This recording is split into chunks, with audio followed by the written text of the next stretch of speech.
Hello दोस्तों, कैसे हो आप सब। होप करते हैं आप सब बहुत बढ़िया होगे। और आज 15 दिसंबर हो गया हमारा।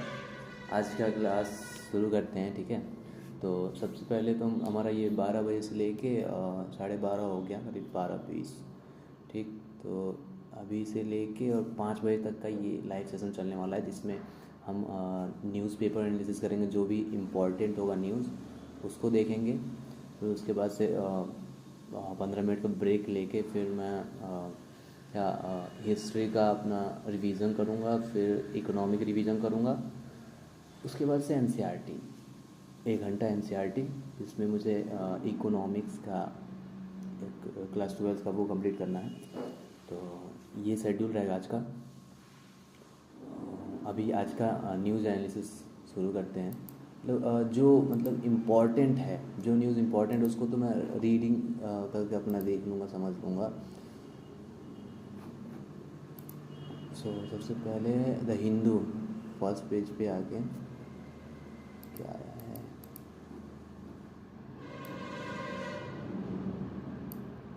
Hook tragedy claims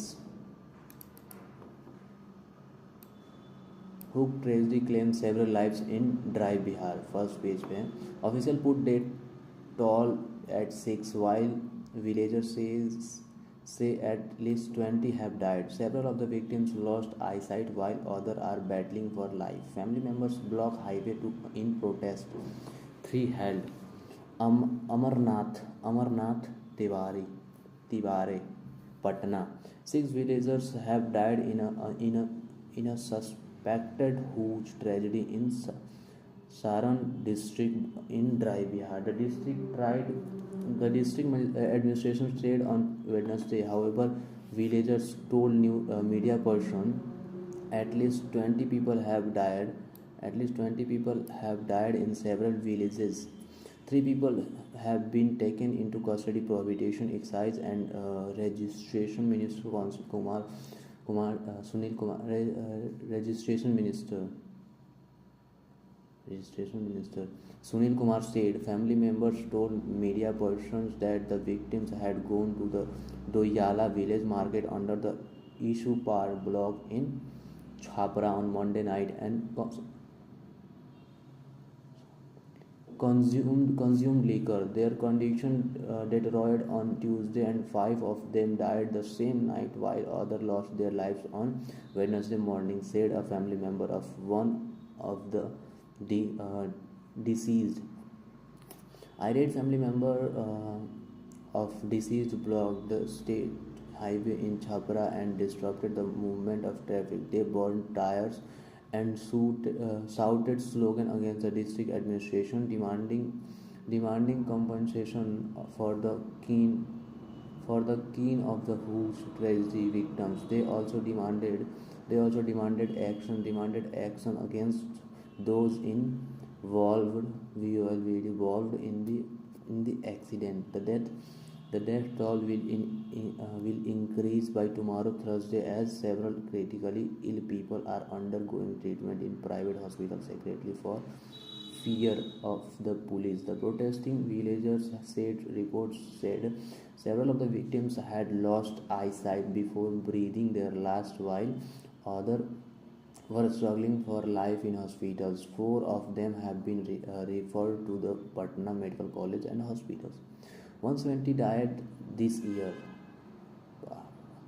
Bihar has been a dry state since April 2016 under stringent laws. Official records shows that about 170 people died in Bihar from January to November this year due to consumption of atrocious liquor.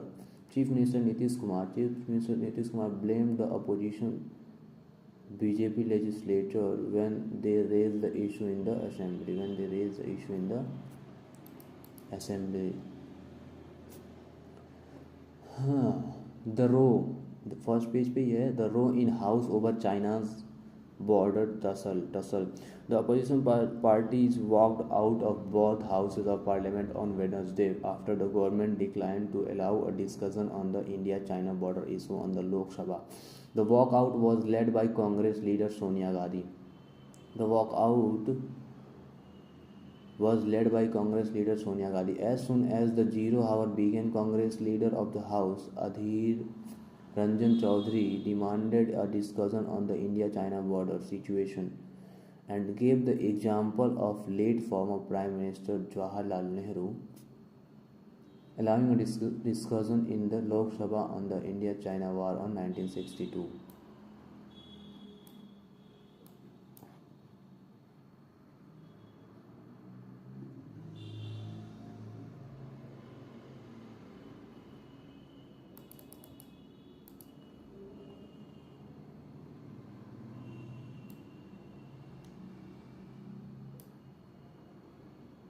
In land filling property. Move to the page number 5.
In page number 5, activist Memoir Row, Ajit Pawar slams Maharashtra government.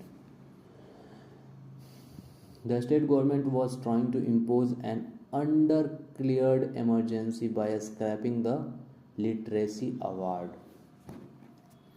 Condemning the Eknath Shinde Devendra Fadnavis government's interference in the field of art and literature, Maharashtra leader of the opposition and senior nationalist Congress party, leader Ajit Pawar on Wednesday said that state decision to withdraw an award for Marathi translation of alleged Maoist ideology Kobad Gandhi Memorial smacked of an undeclared emergency. In another development, Lakshmi Kant Deshmukh, chairman of the state government language advisory committee, Lakshmi Kant Deshmukh, chairman of the state government's language advisory committee, said he was stepping down in protest against the manner in which the government withdrew the award. 4 members of a literary board have resigned in protest against the ruling government one-sided decision to withdraw the award for the translation of Gandhi's memoir. Mr. Deshmukh, in his letter addressed to Minister for Marathi Language, Deepak Kesarkar said that while Maharashtra had not witnessed such incident, the first incident of rejection since the Maharashtra government started the literary award was in 1981. On government 6, the Marathi language department of the government had announced an award for literary translation in the memory of renewed Tirkha logication Lakshman Sastri Joshi to Anga Leele for her Marathi translation of Mr. Gandhi's book Fractured Freedom, a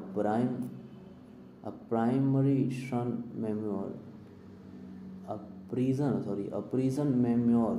However, a government resolution issued on Monday this week said that government was reversing the decision of the selection committee, dissolving the committee, and withdrawing the award, which carries a cash prize of 1 lakh for administrative reason. Highly improper. Hitting out at the state governments, unwarranted interference in cultural field of art and literature. Mr. Pawar said that despite the award being announced after careful deliberation by the committee of the Sahitya Sanskrit, it was highly improper of the government to dissolve the award selection committee. Likewise, Mr. Pawar's colleague in the opposition Mahavikas Aghadi Alliance, Shiv Sena Uddhav Bala Sahib Thackeray leader Sanjay Raut to censored the state government decision. There was no need to scrap this award, which was given for a translation of Kobad Gandhi books. Maharashtra is a progressive state, and we have respect all streams of thought, said Mr. Rao. Sources says that the government J3 decision allegedly followed social media outrage over the award being given to a translation of a book by a one-time most ideologies.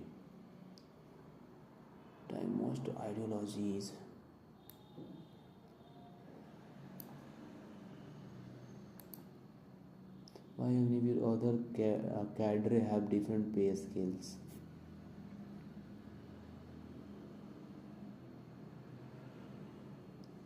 The Delhi High Court on Wednesday asked the centre why there was a difference in the path scale of Agniveers and the regular cadre in the army. A bench of Chief Justice Satish Chandra Sharma and Justice Subramaniam Prasad asked additional Solicitor General Aishwarya Bhatti, who was representing the centre, if the job profile is same, then how can you justify different pay?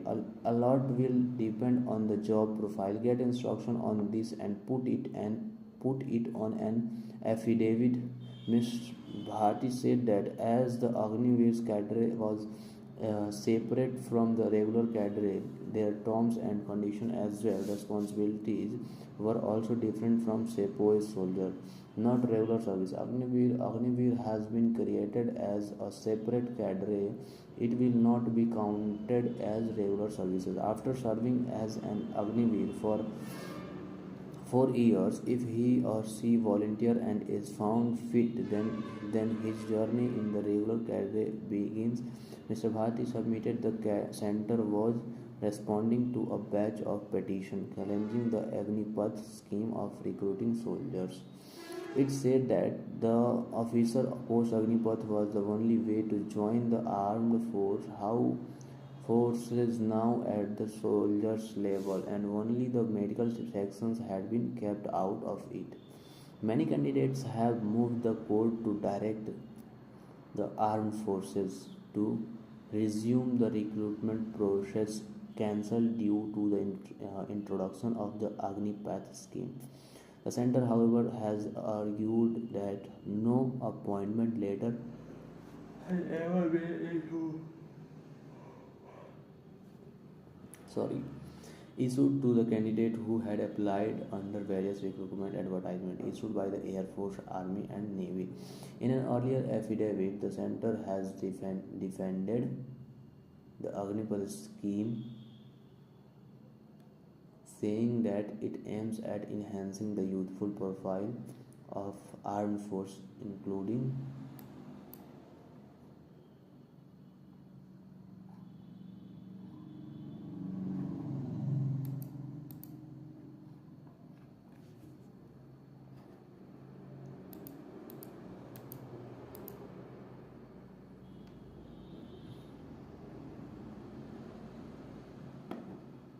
तो इसमें हम क्या कर रहे हैं ना, इसमें जो भी इम्पोर्टेंट न्यूज़ होगा उसको मैं न्यूज़ रीडिंग के द्वारा हम इसे कंप्लीट करेंगे। Okay,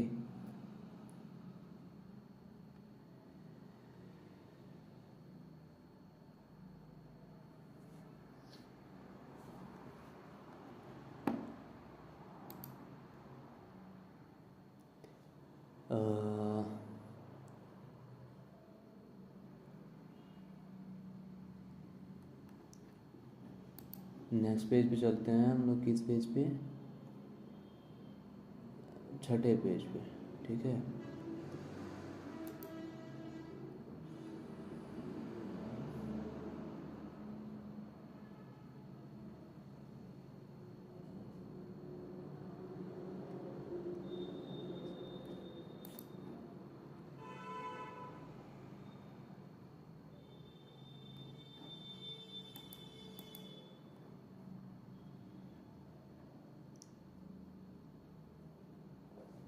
Hectic lobbying on for Himachal cabinet births among Congress MLAs.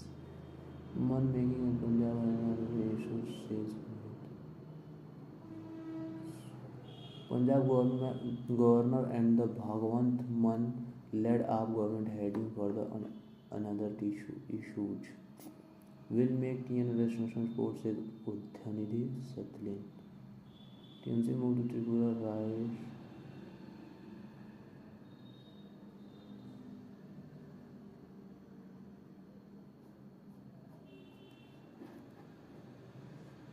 Wait a second.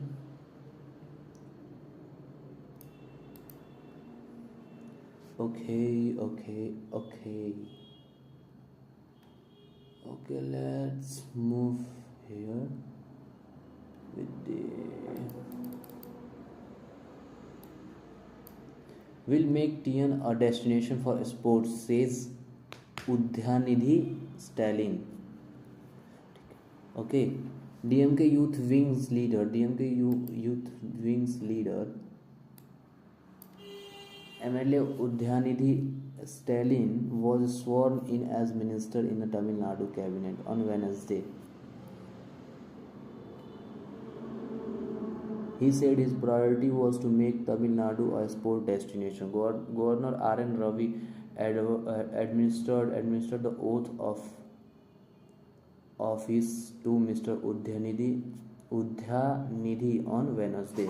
Tamil Nadu cabinet strength has now increased to 35 and Mr. Udhanidhi occupies the 10th position. Mr. Udhanidhi said that he had planned for sports development. I have an idea about converting Tamil Nadu into a sport destination, he said. On dynasty politics, he said there was criticism and pressure even when I was appointed as the secretary of the youth wing, and later when I became an MLA, I will respond to it only through my performance. TMC moves Tripura. The next topic is TMC moves Tripura human right panel against partition.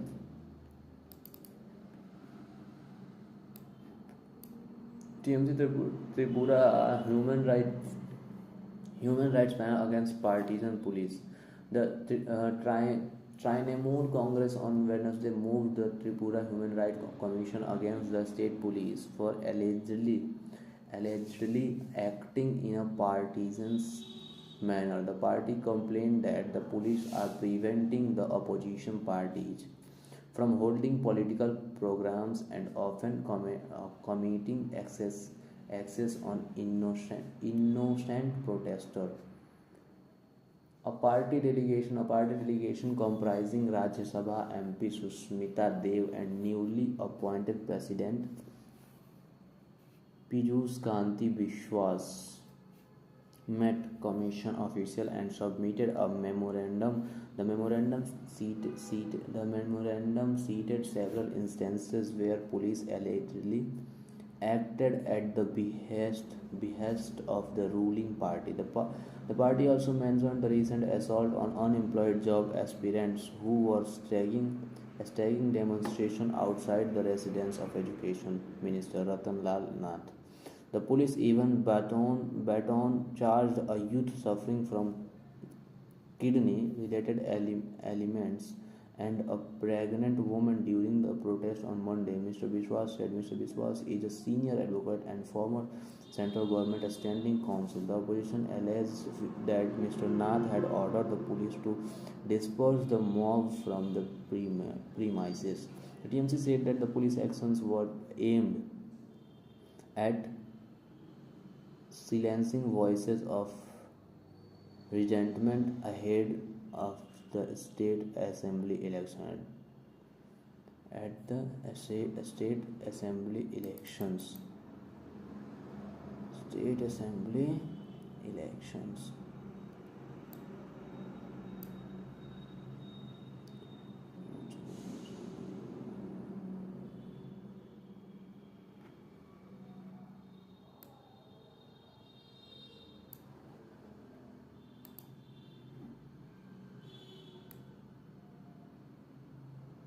Hectic lobbying on for Himachal cabinet berths among Congress MLAs.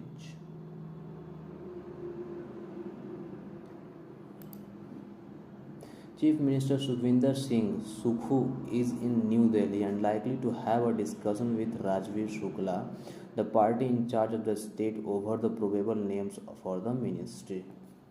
Chief Minister Sukhvinder Singh Sukhu is in New Delhi and likely to have a discussion with Rajiv Shukla, the party in charge of the state, over the probable names of the ministry. Days after the Congress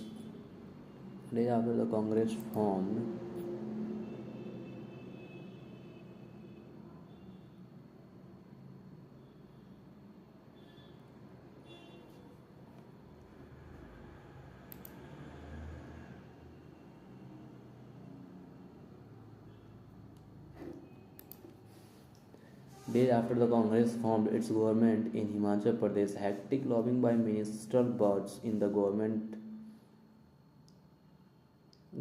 led by Sukhvinder Singh Sukhu continue as several parties MLA make a beeline for the party high command in Delhi. On Monday, Mr. Sukhu took oath as the Chief Minister and Mukesh Agnihotri as the Deputy Chief Minister, and now the cabinet expansion is awaited. There can be a maximum of 12 ministers, including the chief minister. After assuming charge, Mr. Sukhu had said that the cabinet formation would be done according to the guidelines of the party high command. Mr. Sukhu headed the Delhi on Wednesday. Speculation is rife that he might have a discussion with Rajiv Shukla, the party in charge of the state, over the probable names to be inducted into the ministry. The names would then be discussed with the party high command. A Congress insider said a decision is not likely to be out before this weekend, as all party MLAs from Himachal Pradesh are expected to join party leader Rahul Gandhi's Bharat Jodo Yatra in Rajasthan on Friday when it would complete 100 days, as several names continues to do the rounds, striking a balance between the Sukhu camp and a Pratibha camp. Apart from regions, the cast would be tough for the chief minister. The key contenders for cabinet boards include former party state president Kuldeep Singh Rathore, MLA from Thiong Lok Sabha member Dhani Ram Sandil, former Lok Sabha member Chandler Kumar, former minister Sudhir Sharma, and six-time MLA Harshvardhan Chauhan. Beside Vikramaditya Singh, son of Vibhadra Singh, could be accommodated in the cabinet. Four-time MLAs from Jabal Kothai Rohit Thakur, grandson of former Chief Minister Ramlal Thakur, is also the fray.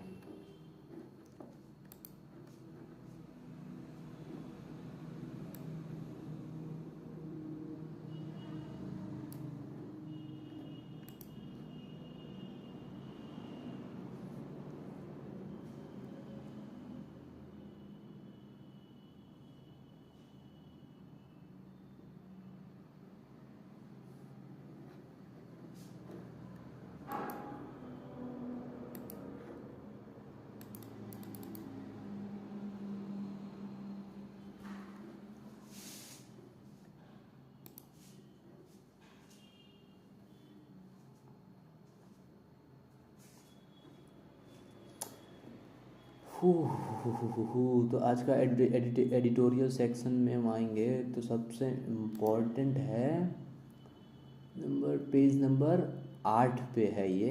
Okay, 8 पे है the building climate resilience collectively, building climate resilience collectively, building climate resilience collectively.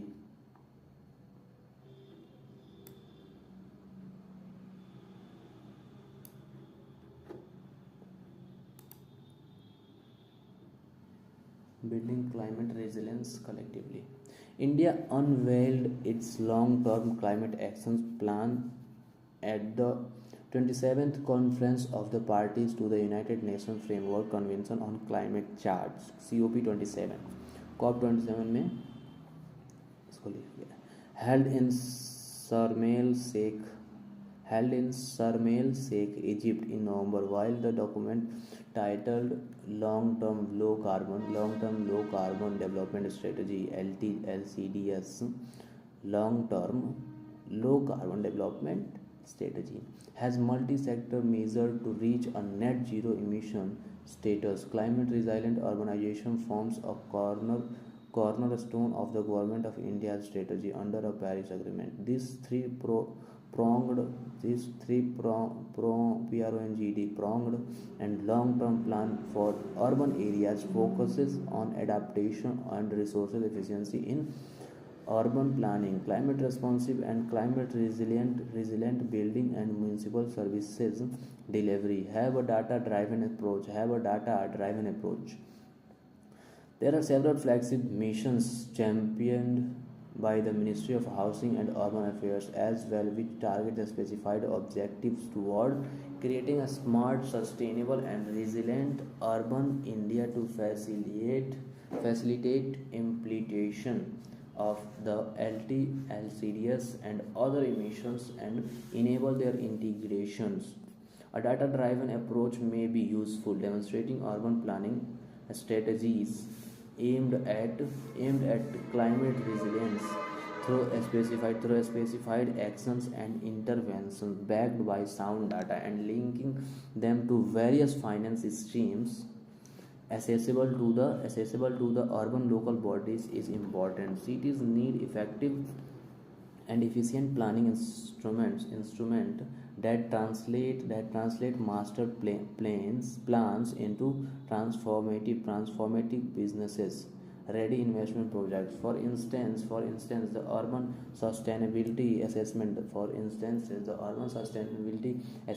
framework USAF, the decision support tool of UN Habitat for Municipal Commissioners and urban practitioners, supports the sustainable and resilient urban planning and management of Indian cities. It enables cities to regularly capture inter-sectoral data and corresponding analysis on urban matrices, thereby helping in monitoring the performance of a city in a static and dynamic context. Cities can enhance vertical integration by pulling together the missions objectives at the central level, state policies and projects, and local implementation through city specific strategic action linked to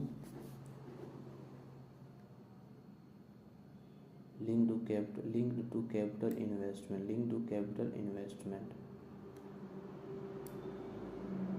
Linked to capital investment planning, the urban transport sector is among the key contributors to greenhouse gas GHG emission. The case of Bhopal and Jaipur. The case of Bhopal and Jaipur. In the case of Bhopal, Madhya Pradesh, for example, they make up for 19% of the city's GHG emission. Bhopal favors non-motorized transport.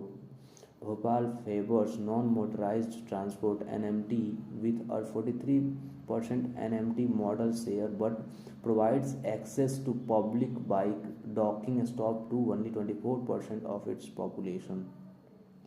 Only half of its streets have footpaths. By designing shared streets for personal vehicle, public transport (NMT) and pedestrians, and linking them with future economic activity zones and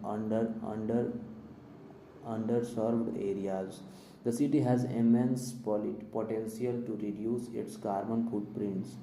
These streets can also be conduits for native plants, species, and groundwater recharge by integrating water-sensitive urban designs feeder with a potential of reducing GHG emission of up to 15 TCO2 nm per kilometer. In Bhopal, the Smart Cities Mission has made significant investment in NMT through the use of this infrastructure has been sub-optional. There are opportunities for improvement and increased usage of the NMT network through better land use integration. Spatial analysis can inform decision making towards co-location of investments and projects from various missions for cumulative community impact. The enhanced urban value. Nature-based solutions provide a range of solutions for climate change adaptation. Climate change adaptation over hard grey infrastructure as seen in Jaipur, Rajasthan, with only 1.42 square meter per capita of open space against a benchmark of 12 square meter per person. The desert capital also experienced various hazards that include heat waves, drought, and urban flooding. Residential area with at least 10% of the land area under open space and parks were found to be at least 1.25 degrees Celsius cooler than neighborhoods with less green pockets. In industrial pocket, the urban heat island impact was greater with temperature higher by 1.1 degrees Celsius. There are several macro and micro options available at Jaipur, such as planting shade tree, urban forests, installing cool roofs, planning cool island, and investment in city scale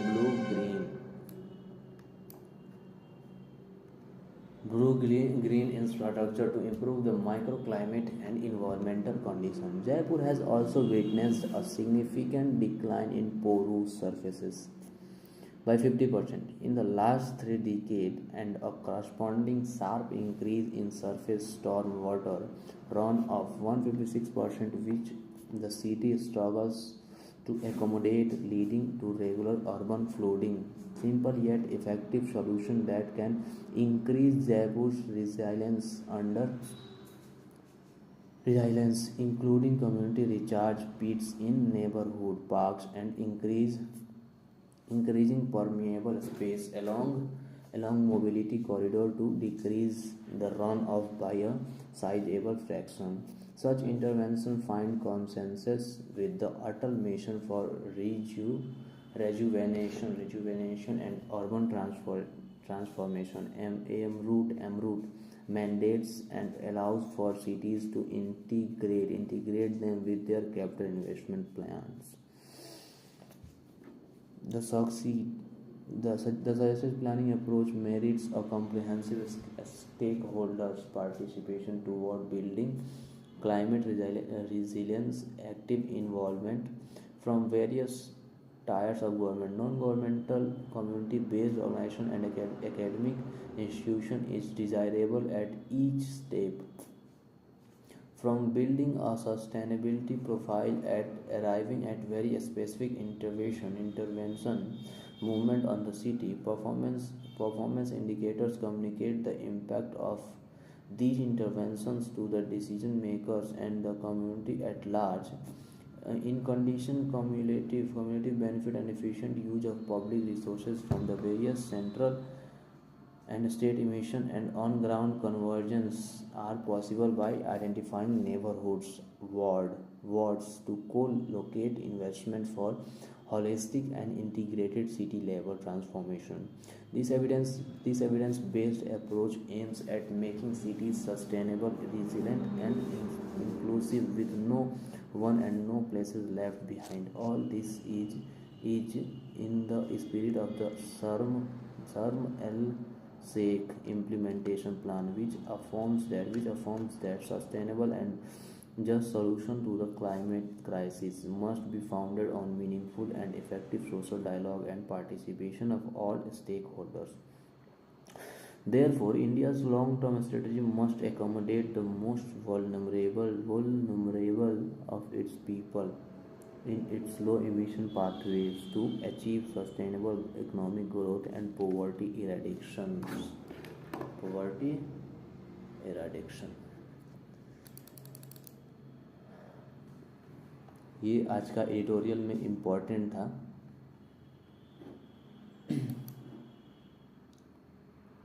और क्या रह गया?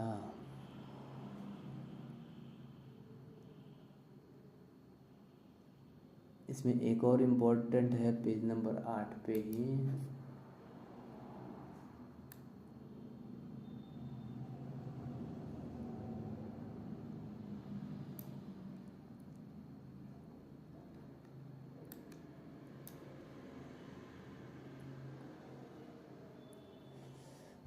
Solar importance, हाँ ये रहा.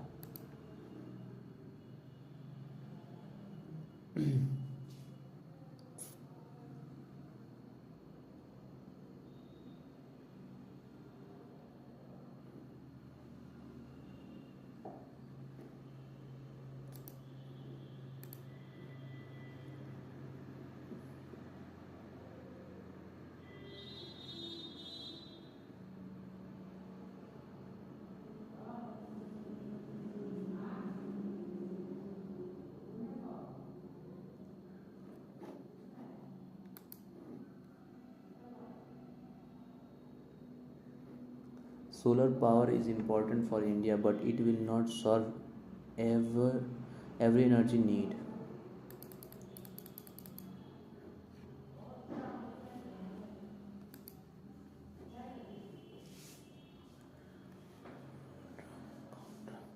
Energy counter. Solar power is important for India, but it will not serve every energy need. At the core of India's energy transformation is its bet on solar power, based on a commitment to address the global climate crisis. India has promised to source nearly half its energy from non-fossil fuel sources by 2030, and in the shorter term sources at least 60% of its renewable energy from solar power. However, a disclosure in Parliament by the Minister for Power, New and Renewable Energy suggests that India faces significant headwind in this quest. A key central policy to source solar power is facilitating the establishment of large solar parks. Small solar power projects usually translate a higher per unit production cost, and so in 2014 the center announced the solar parks and ultra mega solar projects policy to facilitate the creation of large park. The initial plans was to set up 25 parks capable of generating at least 20,000 megawatt by 2019. In 2017, the government scaled this to 61 parks with a target of 40,000 megawatt. It emerged, however, as of 22 that only a fourth of the capacity has been achieved. that project worth 10,000 megawatt have been commissioned. Four projects have been cancelled by the center's own admission due to tardy tardy progress. The roadblocks in the center estimate have been challenges in acquiring land with a clear title, setting of infrastructure necessary to transmit power produced at these parks to the grid, and in an unusual disclosure. Environmental issue in Rajasthan and Gujarat, where projects have been halted because their transmission lines encroach upon the habitat of the critical endangered great Indian bustard, notwithstanding its claims on international podia that it is on track to meeting renewable energy targets. It is no secret that India is lagging behind. By the end of 2022, India has committed to have in place 1,75,000 megawatt of renewable energy capacity with 1 lakh megawatt from solar power. However, only around 61,000 megawatt of such capacity has actually been installed for a few years. Now, now there has been considerable hype around solar power achieving grid parity in India, meaning power companies are able to sell it at a price lower or as much conventional sources. But this does not account for the subsidies or concessions from loaded by the government. While India should continue to expand its economy on the back of renewable energy, the government must take a hard look at whether renewable power, solar, wind, or nuclear meet the standards of economic viability and environmental sustainability. Solar power may be a valuable tool in India's energy transformation story, but it cannot be the panic for every need. It cannot be the panic for every need.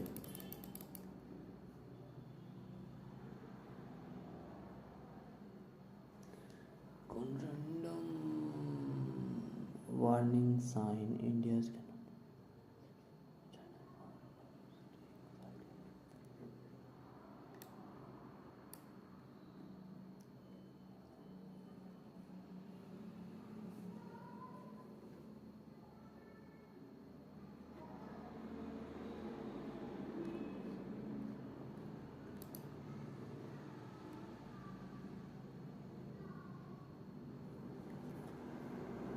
Page number 9 पे चलते हैं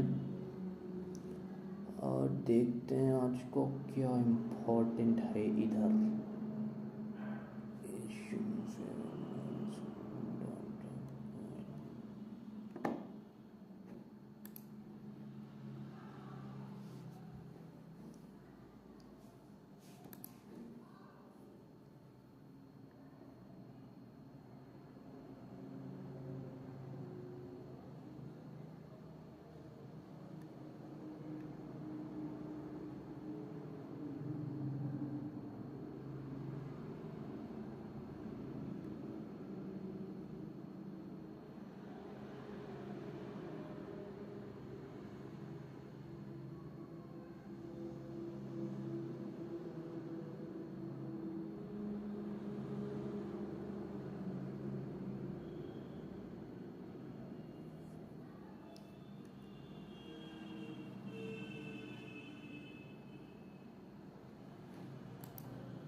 The race of two Asian giants. The story of India and China so far. The story of India and China so far. There is little doubt that the actions of both China and India will determine the regions in the next decade, but it is likely that they will do so in very oppositions in each other to each other and not as part of a wider Asian power bloc. The sort that Nehru might have imagined back in 1947. Okay, let's study this one. Very important. Rona meter. As tension yet again rise on the India-China border, this article dated August 15, 2022 by Rana Meter explains how the two neighboring countries, for better or for worse, will shape Asia in the next decade. Last month, a United Nations Population Survey estimated that a milestone may be passed in 2023. For the first time in over two millennia, China will not be the most populous society on earth. Instead, India will have the largest population and China will be second. It's a rare example of global ranking where India sits higher than China, and it's an ambivalent victory at best. A larger population does not have merit in itself unless it is well fed and endowed with economic prospects. China has other number two ranking may raise its standing such as the second largest economy in the world. It is not second to India's but the US.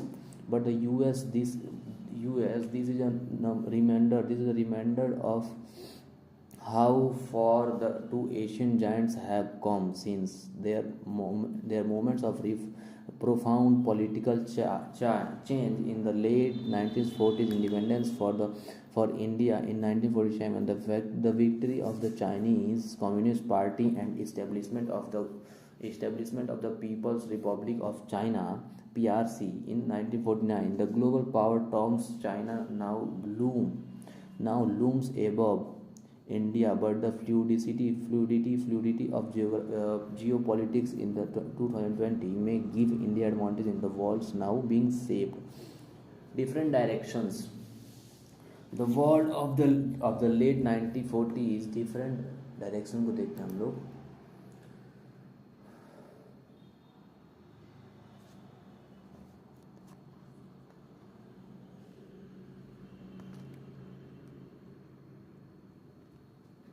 Different directions.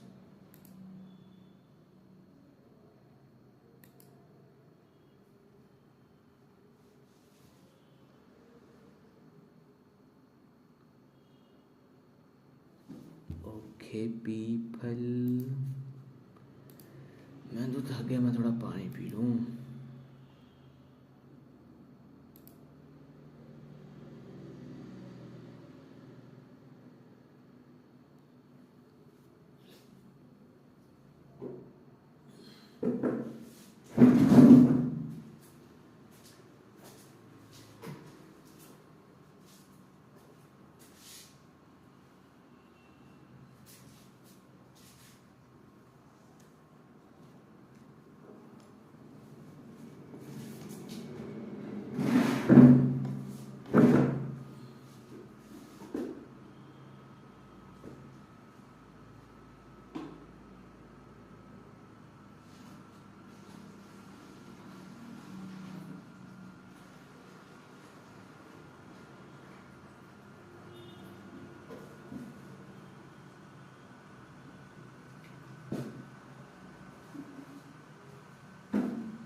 Screen पे कुछ आ रहा है ना, जैसे कि एक क्या बोलते शैडो टाइप का, इसको सॉल्व करना पड़ेगा.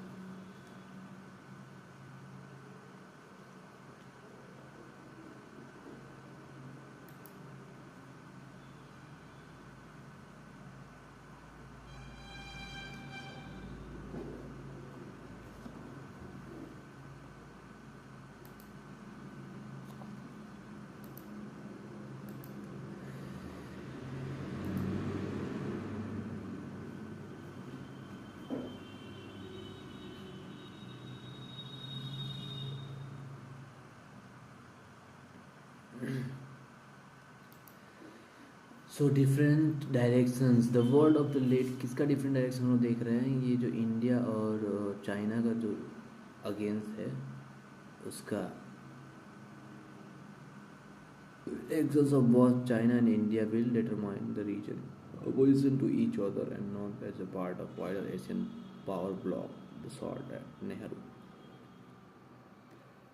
Different direction. The word of the late 1940s was one where global order was just as much internal as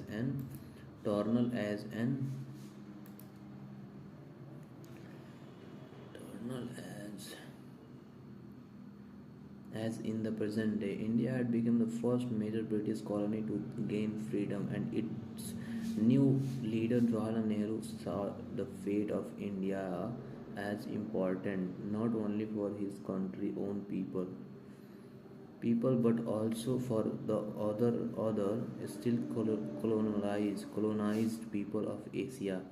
Although the violence of partition caused a bloody cloud across the land, the establishment of India as a multi-party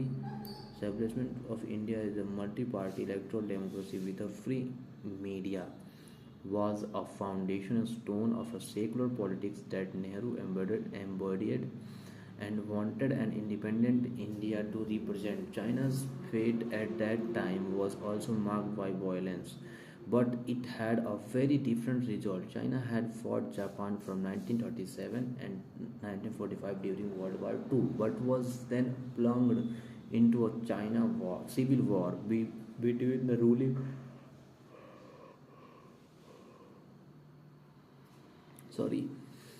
nationalist of Chiang Kai-shek and the communist under Mao Zedong. Mao victory saw the establishment of the PRCs, which leaned heavily on the Soviet uh,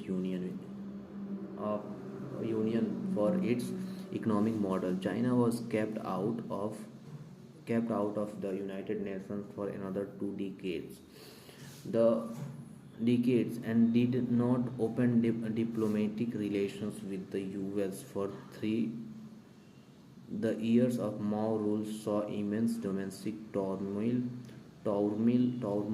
with events such as the Great Leap Forward of 1958 to 62, an experiment in self-sufficient socialism that went horrifies horrifically wrong and starved millions of farmers to death, as well as the Cultural Revolution of 1966 to 76, in which China went to war with itself. Mao's China also of course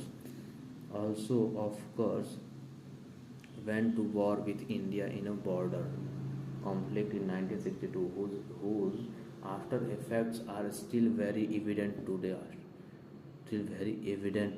Common concerns. Yet in the later years, the thawing of the Cold War saw both countries change path and even share some common concern. By the 1990s, India's highly protected economy was producing limited growth, and controversial reforms under figures including P.V. Narasimha Rao opened up the economy in various ways, creating a new class of millionaires as well as increasing inequalities. In a sense, China had been there first, with the astonishing economic experiment begun in the 1970s with the blessing of Mao's ultimate successor Deng Xiaoping instead of the command economy that the Mao had favored. India's senior leader allowed the development of a market economy. This did not follow the model. Pioneered by Ronald Reagan, Margaret Thatcher, and B.O.B. Hawke, of removing the government as much as possible from the working of the market. In Instead, the Chinese private sector was given space to develop within a framework controlled by the party. But it worked astonishing. Well. China becomes a manufacturing hub for the world, regularly posting 10% growth rates in the late 1960s. The early 2000s. Today's China's per capita GDP rate is around $9,000 a year, as opposed to around $2,000 for India. Today, geopolitical tensions mean that China and India mostly sit on opposite ends on major global questions. There are some areas of commonality.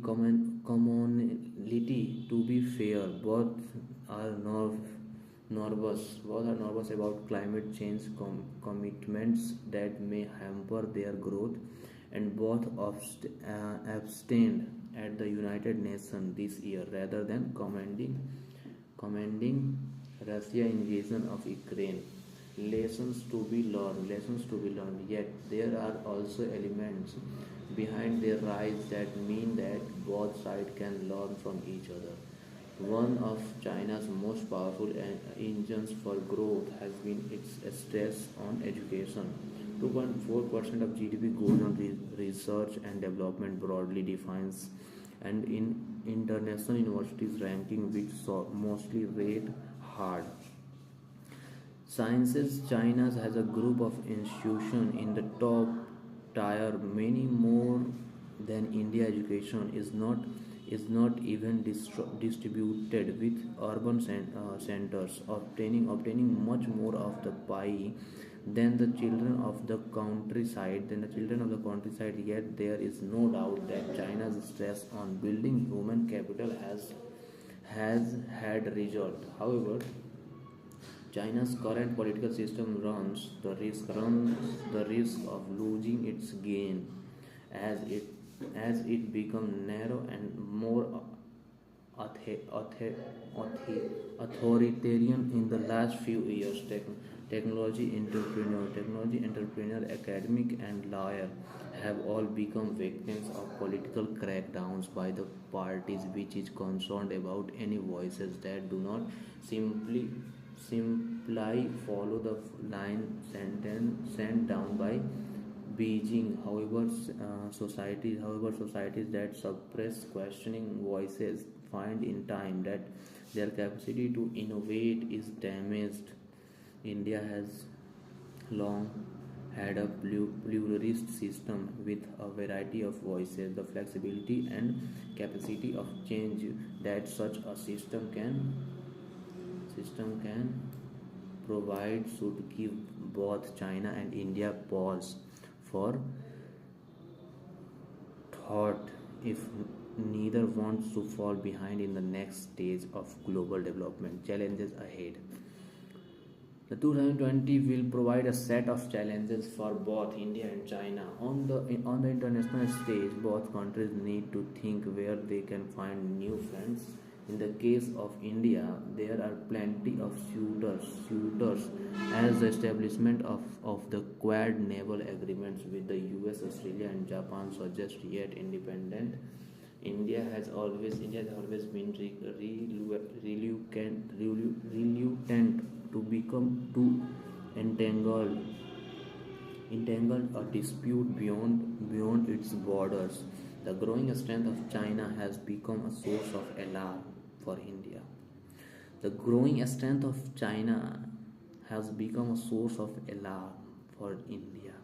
But it is not yet obvious that New Delhi wants to accept the invitations of the US to become the full-blown ally against Beijing,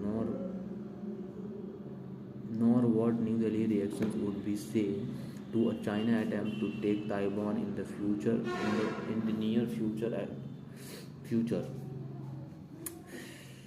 China is likewise wary for formal alliances, but but that is in part because its potential partners are ambivalent ones. Russia and China declared a friendship. Russia and China declared a friendship without limits in February this year. But it seems unlikely that Russian President Vladimir Putin shared the full extent of his ambition to invade Ukraine with Chinese President Xi Jinping when he met him at the Winter Olympic. There is a little doubt that the actions of both China and India will shape Asia in the next decade. But it is likely that they will continue to do so in very opposition to each other, and not as part of a wider Asian power bloc of the sort that Nehru might have imagined back in 1947, even if they continue to remain the first and the second most populous societies on earth in whichever order. The 2020s will provide a set of challenges for both India and China, and the international stage. Both countries need to think, where can they find new friends? Rana Meter is professor of history and politics of modern China, University of Oxford.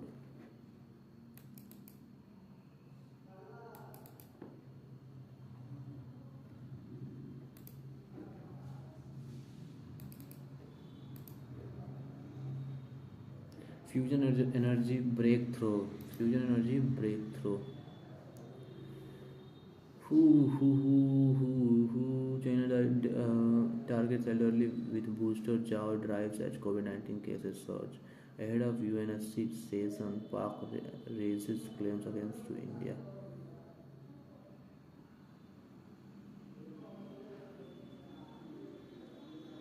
ये आज का last topic होगा.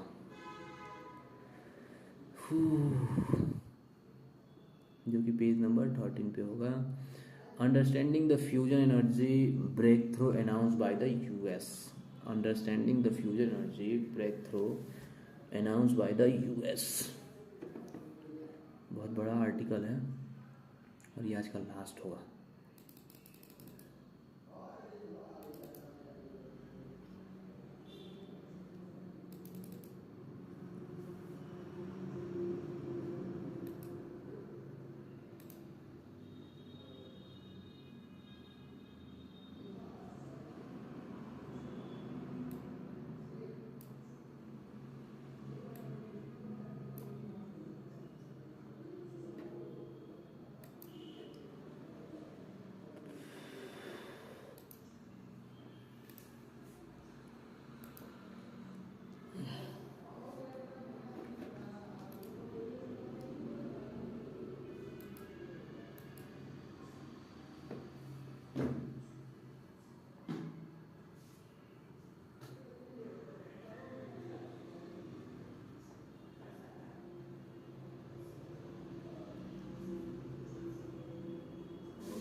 ये आज का last topic होगा. ठीक है, टॉपिक क्या है?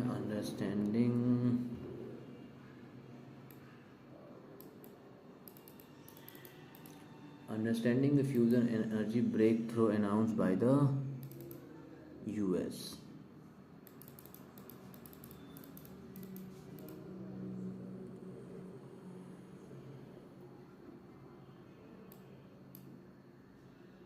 United States government officials announced on Tuesday that a federal facility had achieved a significant milestone in nuclear fusion research.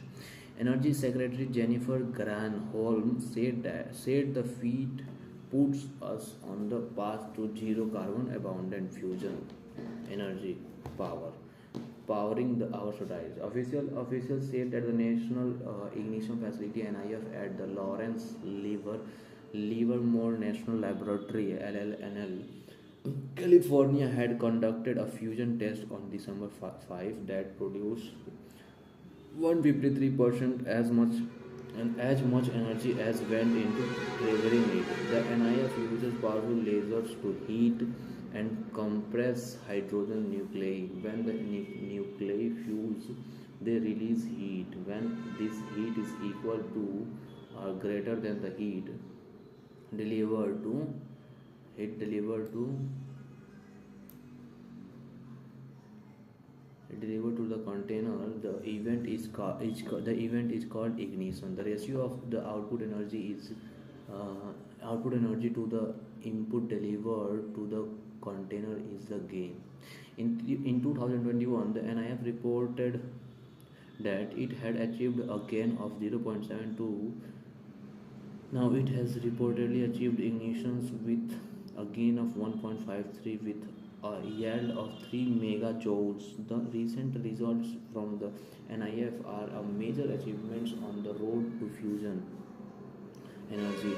The Matthew Jeff professor at the Friedrich Schiller University, Gina, and a director of the Helmholtz Institute, Gina said inter inertial confinement, magnetic confinement, and inertial confinement are two popular ways to achieve nuclear fusion. Magnetic confinement use bespoke reactors in which a hydrogen plasma is heated to a higher temperature, and the nuclei are guided by a strong magnetic field to fuse its corresponding sidered to be the more technological mature than that of inertial confinement. In the NIFS setup, 192 high power lasers fire pulses at a 2 mm wide capsule inside a 1 centimeter long cylinder called a hohlerum in less than 10 billionths of a second. The capsule holds deuterium and tritium atoms.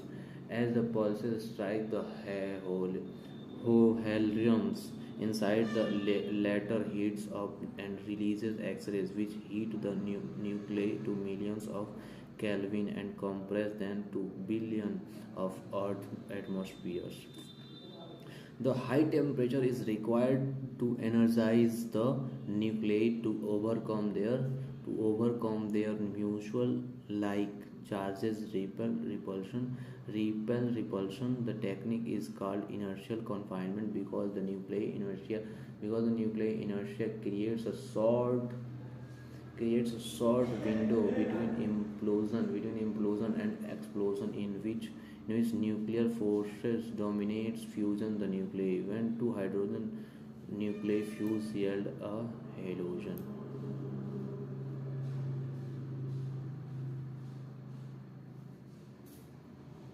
Nucleus, a neutron, and 17.6 megawatt of energy according to the mass energy equivalent. Burning plasma. For a fusion chains reaction, the energy released by the initial reaction needs to set the stage for more reaction to his end. The NIFS goal has been to create a burning plasma when nuclei are encouraged to fuse not by the external heat sources, but by the heat of other reaction. The NIF achieved this in 2001 with a gain of 0.72 is to 1.37 megajoules, produced 1.97 megajoules delivered by the lasers. In August 2022, the facility reported it had produced a burning plasma that met the Lawson criterion. The heat generated was sufficient to potentially trigger other fusion reactions as well as heat offsets heat loss during the reaction. Now the facility has reportedly achieved a burning plasma that meets the Lawson criterion as well as a gain greater than 1. Caveats, caveats. The NIFS is a significant scientific achievement. The NIFS is a significant scientific achievement, but where energy is concerned, the important question is what does it imply for practicable fusion? After the NIF achieved a gain of 0.72 in 2001, the people in charge of the experiment tries to repeat their feat. They failed because the NIF fusion facility is a highly sophisticated system with tiny moving parts.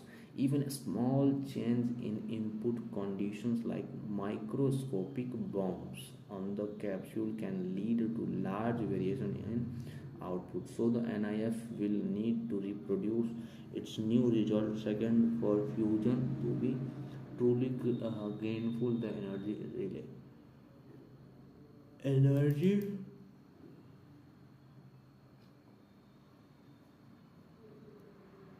released. To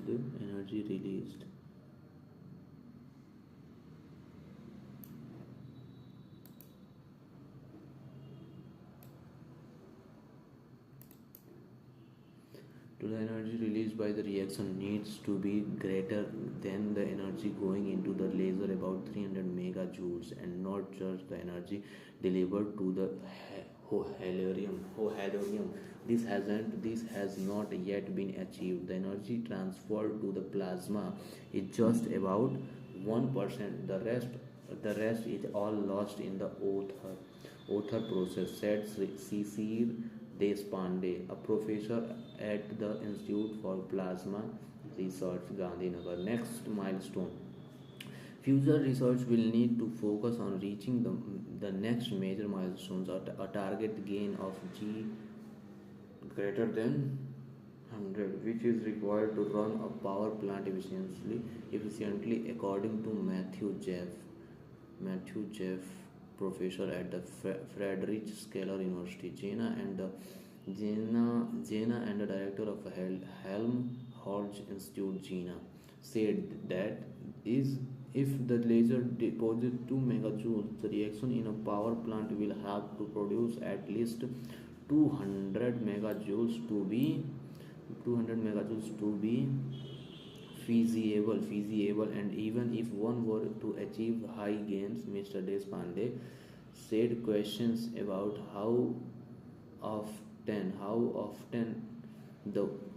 often one can repeat the pulse to get sustained power and couples a higher fraction of the initial energy investment to the fuel. Fuel will be crucial in future, he added. Third, the road to a power plant from the NIFS current achievements isn't well understood.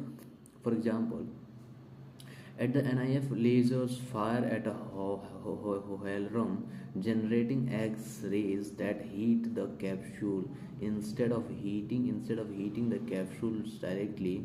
This prevents the laser pulses from being pinpoint accurate and allows the capsule to be heated in a systematic way, which is highly desirable, but the cost is lower gain. It would not be possible to set a timeline about a power plant, Mr. Deshpande said, as the scientific understanding is still evolving.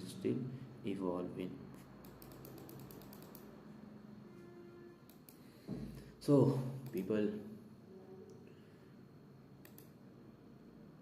आज के लिए news analysis में इतना ही रहेगा, ठीक है। मिलते हैं कल, ठीक है।